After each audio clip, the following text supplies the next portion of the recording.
is it only a matter of time before we experience a sustained community transmission in the Philippines? Dahil sa pagdami ng mga kaso ng COVID-19, iminumungkahing magpatupad ng lockdown sa NCR on Suspension of classes in all levels in Metro Manila is hereby extended until April 12, 2020.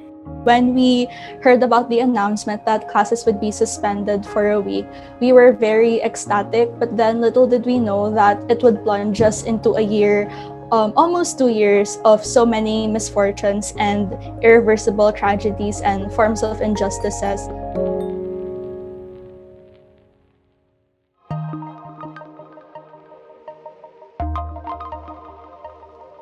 Hello, I'm Mika de Castro. I'm a second-year Asian Studies student, and I'm currently the blog's editor for TomasinoWeb this publication year.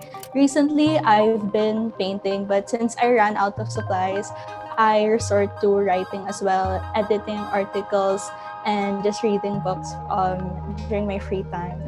And for someone who didn't mind staying indoors, I thought this would be a piece of cake, but honestly, it induced more anxiety and it made me rethink about a lot of aspects in my life, including privilege. I think the most challenging experience so far has been online classes and the lack of socialization. Being able to really participate in societal and political issues, I think it's symbolic that during face-to-face classes, I had a keen obsession with note-taking and being productive in general because those were my only personalities. I allotted so much time in making this clean and pretty because this is hyperbolic, but they once felt like it was part of my soul. So when the pandemic hit and online classes started, I tried to continue with it, but for some reason, my straight handwriting was no longer the same.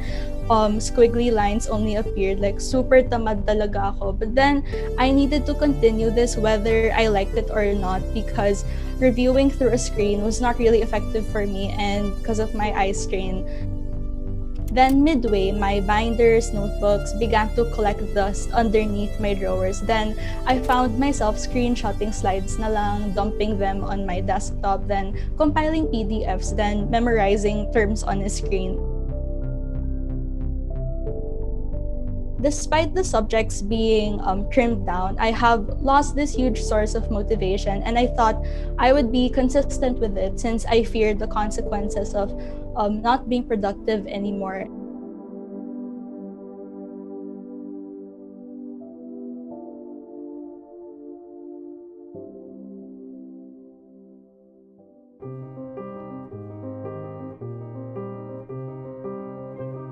And at first, I was in denial that my consistency in being productive was not the same as before already.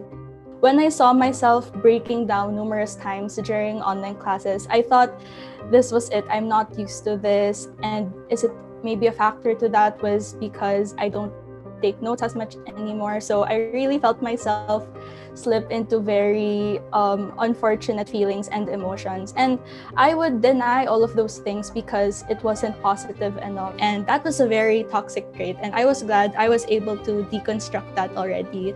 And how I bounce back is through writing. I entangle my thoughts through writing and painting so I can gradually see the root of my unexplained emotions. I wrote this article for TomWeb a couple of months ago. It's about our culture that glorifies overworking, the cost of it, and why being exhausted is valid. It is one of my favorite topics to talk about because I feel like a lot of people can relate with it as well. Hustle culture, I haven't particularly got out of it. I'm slowly slipping away from it already, but I realized that once I was able to deconstruct that, it toughened me as a person, and it told me that I told myself that I don't have to work 24/7, and that capitalism has taught us to work our butts off every day, and that's why we feel guilty for resting or having fun when it shouldn't be that way. We aren't particularly designed to be robots, and I think this is a consequence of what happens when we equate our productivity to our worth. And it also places things into perspective that writing is not all hearts and flowers, and it cannot remain on the sidelines of impartiality forever. But it's at the core of justice, advocacy, and empowerment.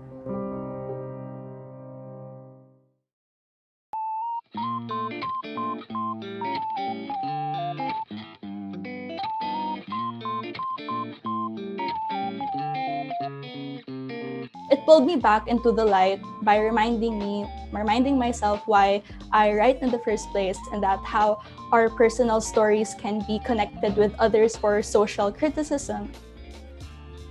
My friends and family were also one of my biggest supporters, for they ignite so much hope and inspiration during these dark days. I also take walks outside and read books. I was able to rekindle my love for reading, not just because it goes hand in hand with writing, but because it became an avenue to sort of escape into different worlds and different minds of brilliant authors. So they made me appreciate humanity and knowledge more every day.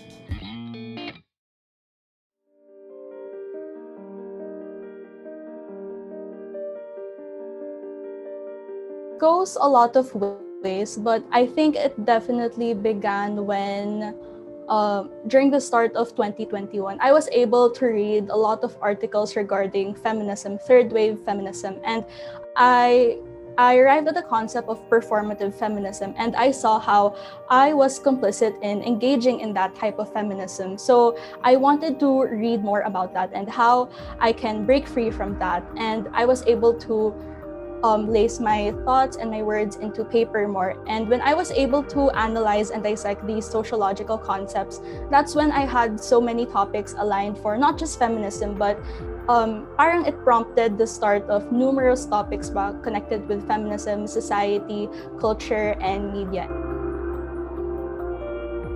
And the more that I wrote, I was able to get rid of lots of insecurities of mine, and I was able to accept the fact that, hey, it's okay to have rough days at times. You know, you can just talk about it with someone, you can always write it down, and all of those stuff that made me realize the very essence and significance of writing in the first place. And it really sparked so much joy every time I write or read, since those really come hand in hand. When you read, you're able to taste different words and worlds, and then you're able to place your thoughts into it after that.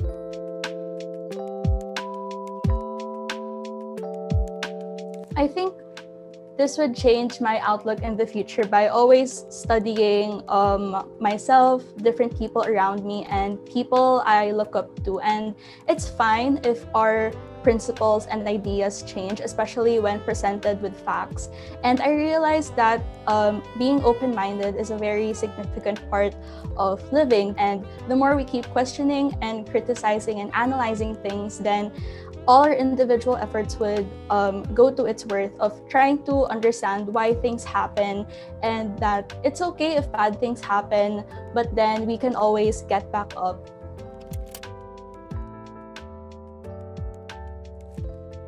The message that I would send to my past self is that I hope you're okay, and I hope we're no longer basing our self-worth on external validation. I despise hugs, but I think I would give my past self a hug first, because I don't think she's exactly expecting a writer with a lot of goals already who fulfilled quite a lot, because I was never the type to take initiative, lead, or have the confidence I have now. So continue to treat writing as a therapy. And the future right now is seemingly bleak, and we're trying to mend the pieces together. But yeah, enjoy the fleeting innocence, appreciate your dad's jokes, cook more with mom, stop blaming your sisters for the smallest things, and have a laugh with your friends while those will fade for quite some time. And it's okay to ask for help, and always side with justice. Always fight for it when you can, and never be a bystander.